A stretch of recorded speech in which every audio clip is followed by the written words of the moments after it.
আসসালামু আলাইকুম viewer, Ahsan from Ahsan tech tips. PC tips and ট্রিক্সে আজকে আমরা যে ব্যাপারটি নিয়ে আলোচনা করব সেটি হচ্ছে কিভাবে আমরা মোবাইল রাউটারকে কনফিগারেশন করতে পারি অথবা এটির ইউজার নেম এবং পাসওয়ার্ড আমরা চেঞ্জ করতে পারি। তো চলুন তাহলে ভিডিওটি শুরু করা যাক। আচ্ছা, প্রথমে যে রাউটার থেকে আপনি পাসওয়ার্ড, ইউজার নেম অথবা কনফিগারেশন আপনি করতে চাচ্ছেন, তো ওই রাউটারটি ইউএসবি পোর্টের সাথে আপনি কানেক্ট করে নিতে পারেন অথবা ওয়াইফাইতে যদি কানেক্ট করা থাকে তাহলেও কিন্তু হবে। ঠিক আছে? তো সিম্পলি এখন আমরা চলে যাব আমাদের ব্রাউজারে এবং ব্রাউজারে এসে এখানে আমাদের ওই রাউটারের আইপি অ্যাড্রেসটি টাইপ করে দিতে হবে। মনে রাখবেন প্রত্যেকটি রাউটারের জন্য নিজস্ব একটি করে আইপি অ্যাড্রেস বরাদ্দ করা থাকে, যেটিকে ডিফল্ট আইপি অ্যাড্রেস হিসেবে ধরা হয়। ঠিক আছে? তো আমি যেহেতু ডি লিঙ্কের রাউটারটি ইউজ করব, এজন্য আমি আমার রাউটারের আইপি অ্যাড্রেসটি এখানে টাইপ করে দিচ্ছি 192.168.0.1। ঠিক আছে, এটি হচ্ছে আমার রাউটারের আইপি অ্যাড্রেস। তো অনেক রাউটারের সাথে এই আইপি অ্যাড্রেস মিলে যেতে পারে। ঠিক আছে, যেহেতু এটি ডিফল্ট একটি আইপি অ্যাড্রেস। আর যদি না মিলে তাহলে আপনাদের রাউটারের প্যাকেটে অথবা রাউটারের ব্যাকপোর্ট যদি খোলা হয় তাহলে দেখবেন ডিফল্ট একটি আইপি অ্যাড্রেস কিন্তু দেওয়া থাকবে। ঠিক আছে, তো এখন জাস্ট আমরা এখান থেকে ইন্টারফেস করব। তাহলে দেখুন এই ধরনের একটি ইন্টারফেস কিন্তু আপনারা পেয়ে যাবেন। তো এখন এখানে ইউজার নেম এবং পাসওয়ার্ড, এখানে কোন ইউজার নেম এবং কোন পাসওয়ার্ডটি আপনি ইন্টার করবেন এটি হচ্ছে মেন ব্যাপার। এখানে আপনি যে ইউজার নেম এবং পাসওয়ার্ডটি দিবেন সেটি হচ্ছে অ্যাডমিন।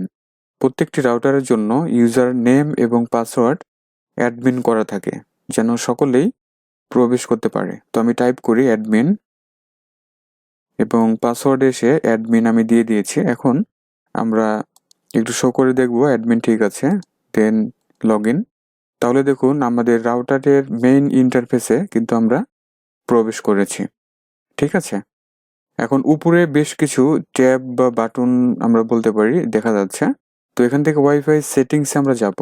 ওয়াইফাই সেটিংস আসার পরে এখানে বেশ কিছু বাটন আমরা লক্ষ্য করেছি। তো এখান থেকে ওয়াইফাই সিকিউরিটি সেটিংসে যাব।